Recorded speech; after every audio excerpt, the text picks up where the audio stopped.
Hi, I'm Matt Nisanoff of the South Central Brooklyn United for Progress. Thank you for joining us for this part of our endorsement process. In this interview, we're speaking with candidate for City Council District 40, Kenya Handy-Hilliard. The format will be a 5-minute statement from Ms. Handy-Hilliard, followed by a 10-minute period for questions and answers. Ms. Handy-Hilliard, thank you for filling out our candidate's questionnaire, which is available on our website, as will this interview. And please, let's go right into it. Please, start with the 5-minute statement.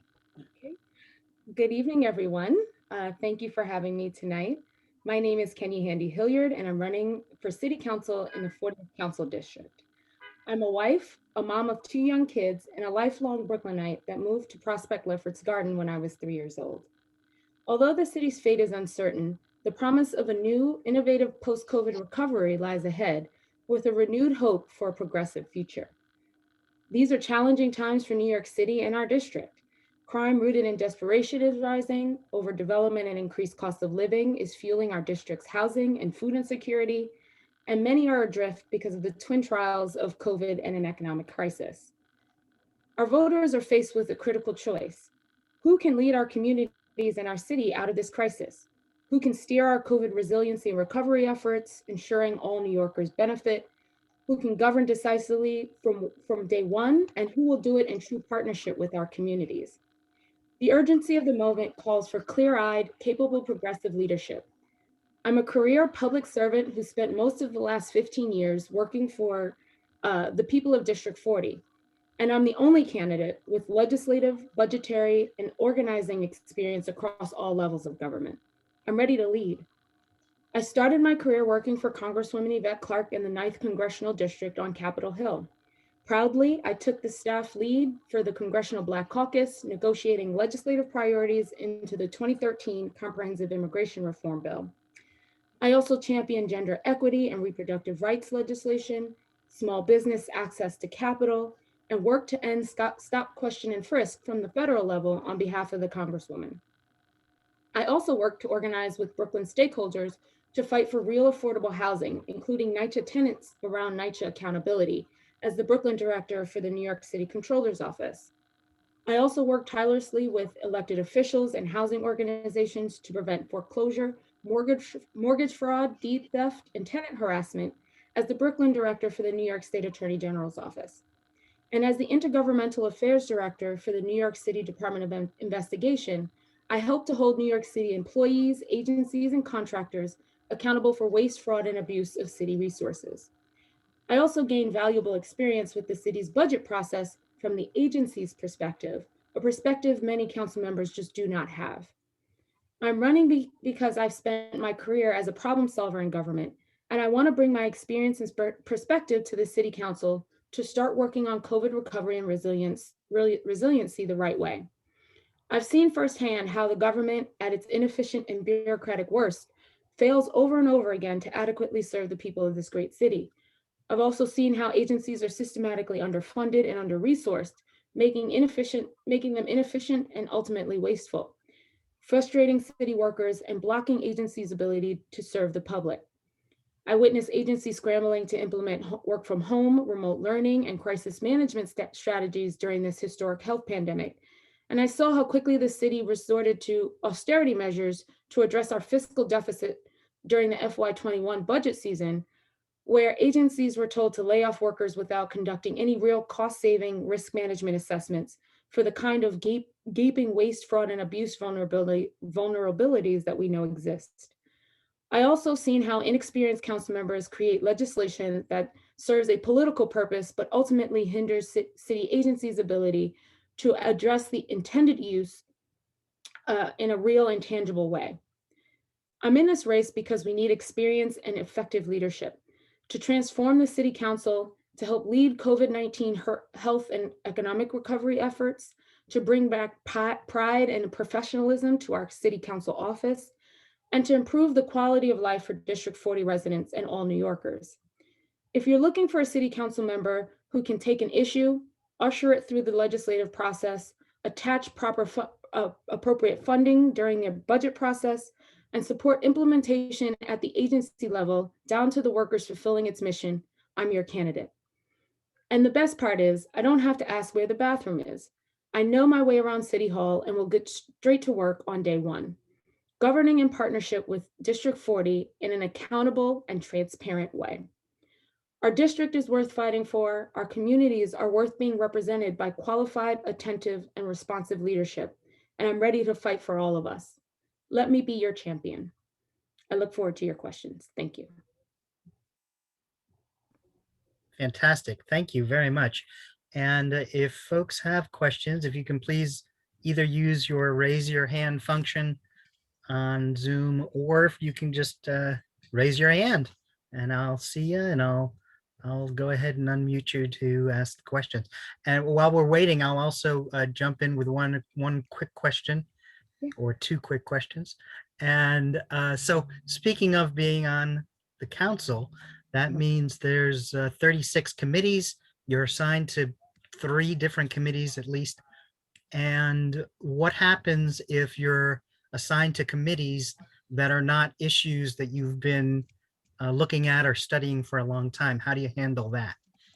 Well, I think it's you have to use what you got to get what you want, right? And so the idea is understanding how you can take the issues of District 40 and make it relevant to the committees that you were assigned.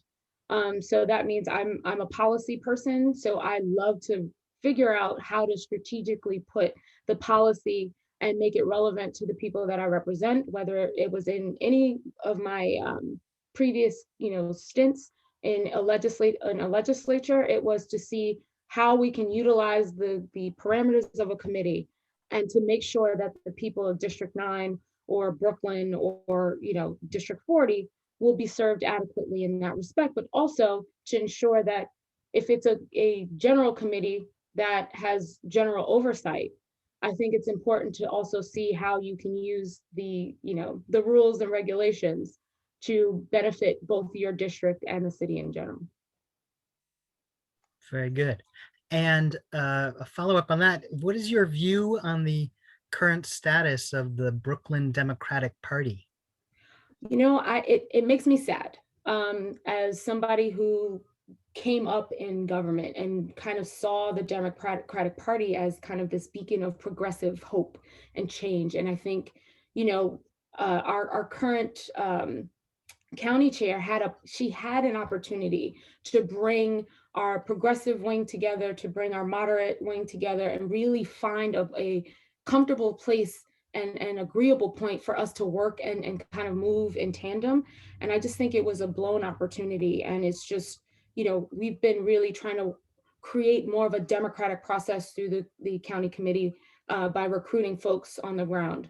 So it really is just trying to make sure we bring back stability to the current Kings County Party. Excellent. Thank you very much. Jess, I see your hand up. Go ahead.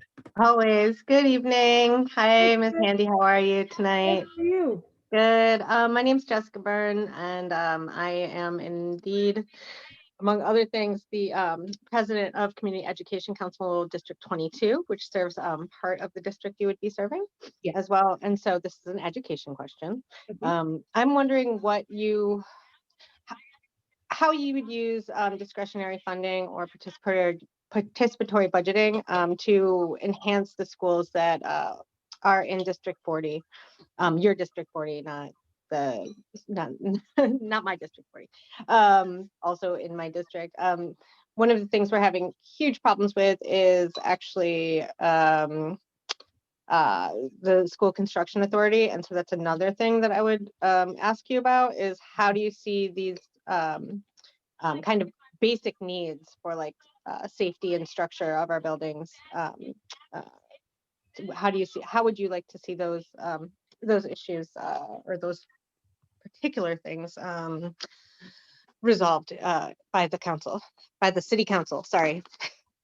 No, I totally understand and appreciate your question. I think for me, it is really working in tandem with the community, right? To look, taking schools in each school district with working with everyone at the table to ensure that what are the specific needs of the schools?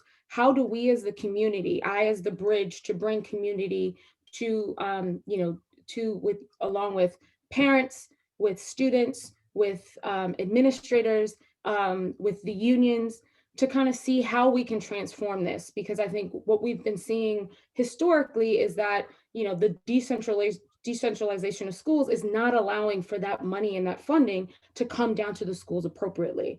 And so I think, what I would use participatory budgeting on is really what the community wants to use it on. I am the operative. And so I want to make sure that the community's voice is heard and that we are working in tandem.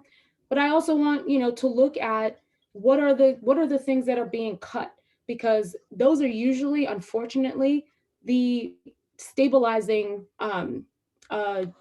programming or initiatives that are going to kind of reverberate through our communities. And so I want to look at enrichment programming. I want to look at, how do we as a community support the gaps, because we have a retiring, teacher population that can kind of help be plugged in. District 40 has an amazing arts and culture community that we can come in and bring in, teaching kids how to paint, teaching kids, instruments, teaching kids, there are ways in which that we can plug in an unfortunately an austere environment, until we can then start pulling the funding to make sure that things are fully funded. When you're talking about capital funding, one of the reasons I think, it's really sad how much of our capital budget has just been squandered, and how our buildings are falling in disrepair. I think that our public school buildings look like prisons, and they should be, if we're going to look at kind of where we're going next, and all this money that we're going to get from the federal government, or hopefully get, or the new revenue sources that we're seeking, whether it be on the federal, the state, or the local, I think we need, scared money don't make no money, and that we need to really fully invest to make sure that our schools, in every aspect, structurally and within in its doors, are facilitating learning. And right now, our schools are asbestos ridden. They are, our playgrounds have which one of the things that really gets me as a parent, they have metal slides. Like, it makes insurance companies happy, but not parents. So I really am looking at how we can smartly invest. If we're going to invest capital budget into our infrastructure, how do we make it better? How do we invest in it that it comes out better, and that it's long lasting, and that in the next 10 to 20 years, we're not trying to, do the patchwork that we're normally doing, and that SCA has been historically, tasked with doing, if that answers you.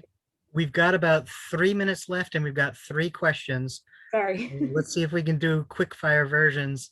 But I do want to try to get to Marion and Nora and Jen. Marion, you first, please. Oh, Marion, you're on mute. You're still on mute.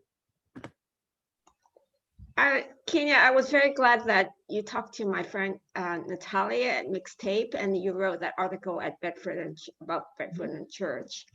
The key question for me around there is how do we convert a culture in government and industry and in the agencies, a preference for new construction over restoring and renovating existing structures for homes? So if I get your question correctly, I think, when you want to attack a culture, or change a culture, it really is, you have to create the trust first. And I think there is very little trust, especially when you're looking at development, for our, the way in which our city has approached it.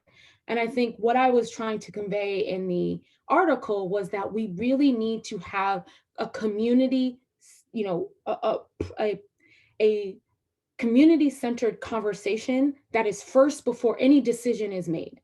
Get community buy-in first. Then we work together to express or to build what it is that we want. And I think, we really have to put the community at the center of development in their own communities. I think it seems like a wild concept or a simple concept, But in government, it seems wild that a community would want to leverage its own, land and property for its own development. Hello. But you see, our laws do not allow that. It's more of a top down kind of illusion of inclusion. We're going to sell these or give our property to the highest bidder. And I think when you start to have council members, assembly members, and senators and Congress members who represent the communities in total, then I think you'll start to see a change in the way in which government views its overarching or top-down approaches, because they'll be scared, because you will have people who are in these infrastructure saying, I can't go home with this answer. I can't go home and say that this is going to happen. We need to come to the table and negotiate. Okay, Nora, can you ask your question super quick at one last, where we're officially just about over time. So if you can ask yours real quick, please go right ahead. Yes, I'll be very quick. Thank you for your thoughts on transit and transportation in the district. Certainly reorganizing the whole MTA is a big lift. Based on my experience, I know that the city has a lot of impact when it comes to street design for safety, for bike lanes and for bus lanes. Are those sorts of street designs something that you're in favor of for the district? Thank you. Yes, I think, for somebody who is up in PLG, where you have Parkside Plaza and allowing more walkable communities, I think you will find a more streamlined transit system. And so, looking at how you not only environmentally protect the community, but also look at how you leverage your streetscapes, and you leverage your, the park is not far. And also looking at future development. How are we bringing in the transportation system and plugging it so that it's new and more streamlined than the overcrowding that we're seeing without any real infrastructure plan? And I'm looking forward to seeing, what the governor, what that money in his budget is going to really look like, and how I, as an FY23, can be able to leverage that money so that we can then literally take DOT by the reins and say, this is what we need for our community. And if it makes sense in other communities, go forward, but this is how it's going to be in our community, and our community says so. And that is what I really want to get everyone there, and to a point where I come in and I tell you all, this is what's going on. This is the money that's available. These are the ideas that we've all come up with. Let's create a strategy on how to implement it, so that I'm not speaking on my own. I am speaking with you all in and behind the scenes in the council. Thank Okay. you. Okay, we will, let's see if we can get Jen's question in very quick, and then we'll wrap up. Sure. Hi, Kenya. This is not a question about development. Just that's not the kind of answer I'm looking for. But what I am concerned about is, under the current council member, District 40 has lost an ridiculous amount of our affordable units, and we were saved by the 2018 Housing Act on the state level. However, our organizations, which are very few, who do work to combat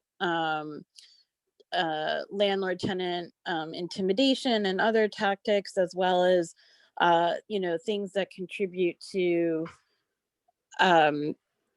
people being forced out of their long-term homes. And what I would like to know from you is, what can you do to reverse this trend? Because we've had no leadership on this for, more than a decade.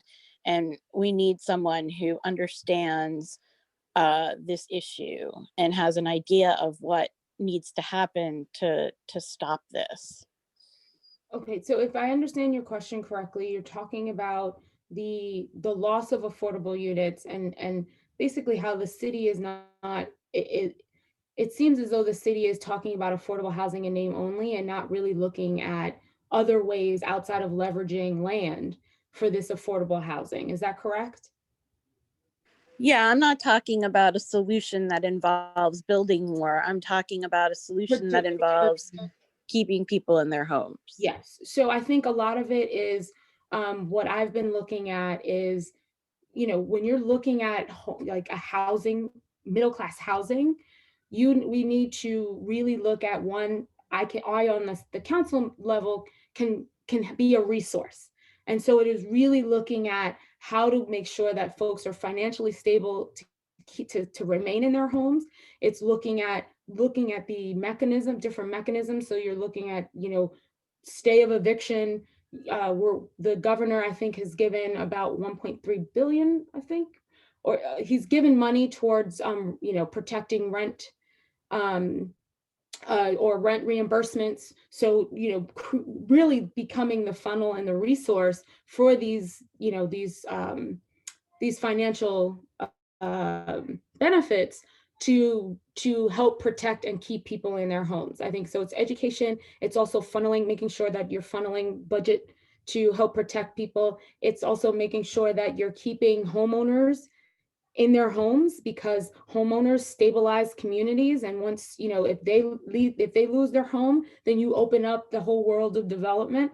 And so it really is like protecting homeowners. It's also looking at, city water bills. It's looking at over enforcement. It's looking at making sure that there's fair and equitable property taxes, so that all in all, your local economies, or your local economy, especially in District 40, is protected.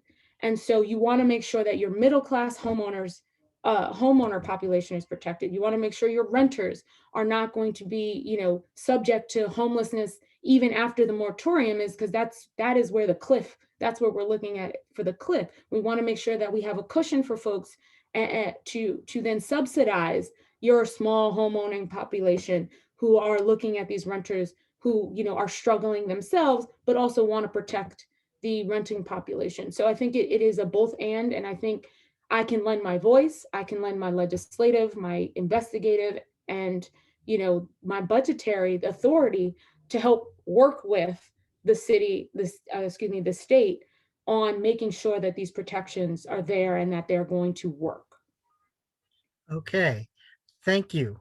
Thank you so much for being here tonight, and also for participating in our endorsement process. The next step will be the vote on endorsements at our general meeting on February 21st at 4 p.m. You're welcome to attend. And thank you for being here. Candidate for City Council District 40 seat, Kenya Handy-Hilliard. Right. Thank you, everybody. I appreciate it. Have a good night. You too.